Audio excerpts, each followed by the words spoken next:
Hello, this is Ashi from Crafting with Ashi and welcome to this video. This is the little project we're going to be making together. It's a little notebook that I've covered, and I just got this little notebook from the pound shop ages ago, and you can just cover it like that. So let's get started. Supplies you're going to need: obviously a little notebook like this. Mine measures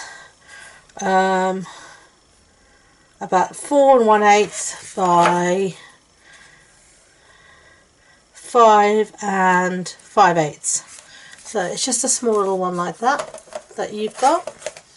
And then I've got a scrap of Whisper White, and then I've got our DSP here, which is the Follow Your Art DSP, and I love it. Look at it, all the heat guns and the little glue bottles and buttons and everything.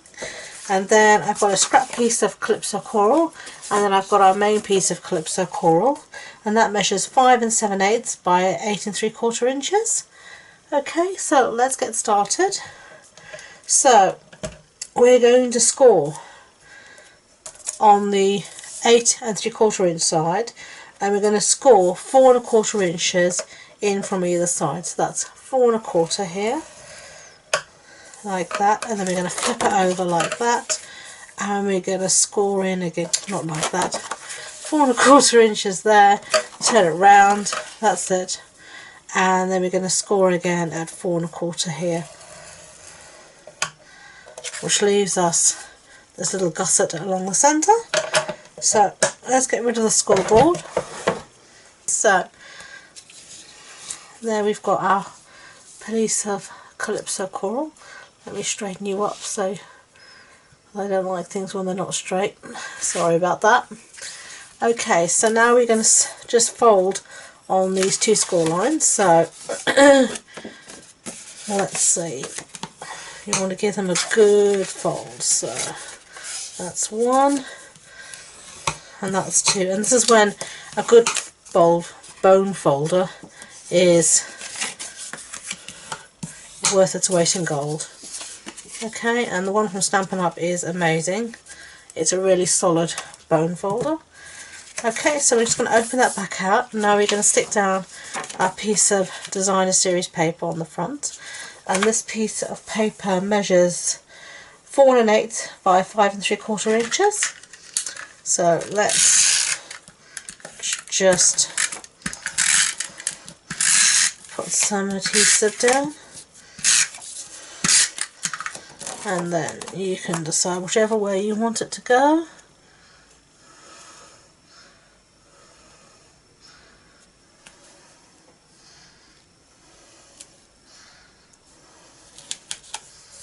Okay, there we've got our piece of designer series paper.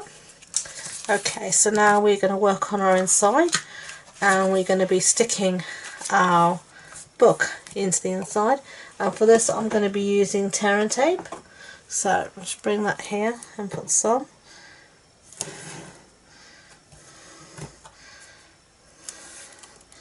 You want to put lots of this on. You want to cover the back with tear and tape because you don't want this thing to come off again. So okay, so as I've said before, tear and tape is a pressure adhesive, so you want to just burnish all of these strips of tape because it will make it stick much better, and it will make getting the backing off so much easier. So there we go. Okay, so now we've got all the backings off, we can put this on, and we just want to centre it as best as we can.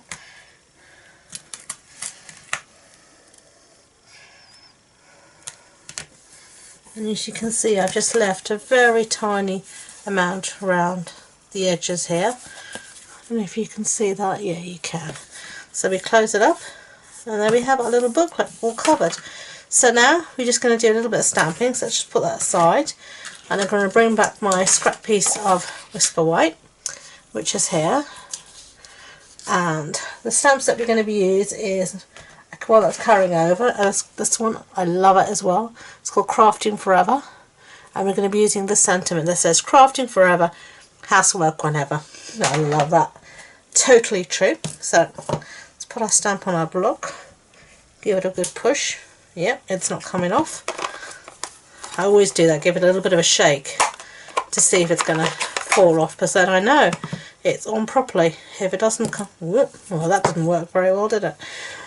One trick with these is, if like me, you're really getting into struggle to stick, is put a little bit of snail, just a tiny bit on the back, stick that on your block, push it down, and then it won't go anywhere. So, however, we're not making these stamps anymore. I mean, we're obviously making the stamp set, but we're not making, oh, I've smudged that a bit. We're not making, well, these were called clear stamps, even if they weren't actually clear. That's what Stampin' Up called them. We're not making this type anymore. Now we're making everything as cling, which basically means it will cling to your stamp set, no questions asked.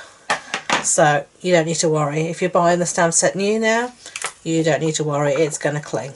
So I'll just put that aside to dry and bring back my scrap piece of clips of coral, and I'm going to punch the circle out of this using the 2 1/4 inch circle punch. So do that, and then I'm going to be using the 2 inch circle punch to punch out our sentiment.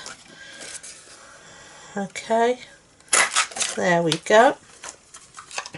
Put that away, and now I'm just going to put some snail on the back of there.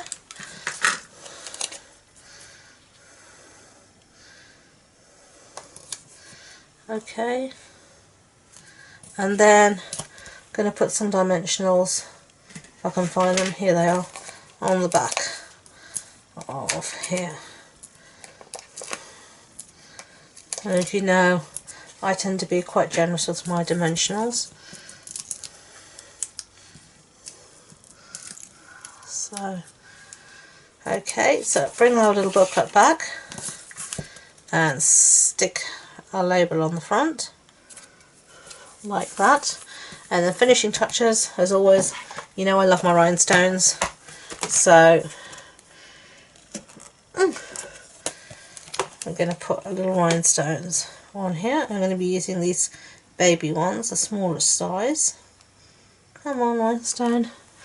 And we're going to put one here at the full stop, and one more we're going to put there, and that's it. So that's what we just made. That's the one I made earlier. I really like them. I think they're really super cute. Look at that, so lovely.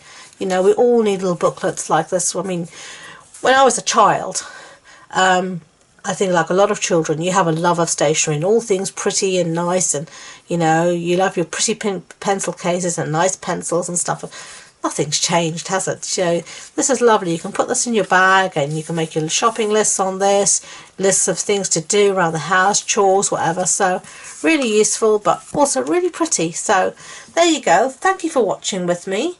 If you want to know anything more about the project, like measurements and supply list, it will be on the blog post that goes with the video. If you did like this video, I'd be really grateful if you could give me a thumbs up to let YouTube know, and don't forget to subscribe. And until next time, enjoy being creative. Bye!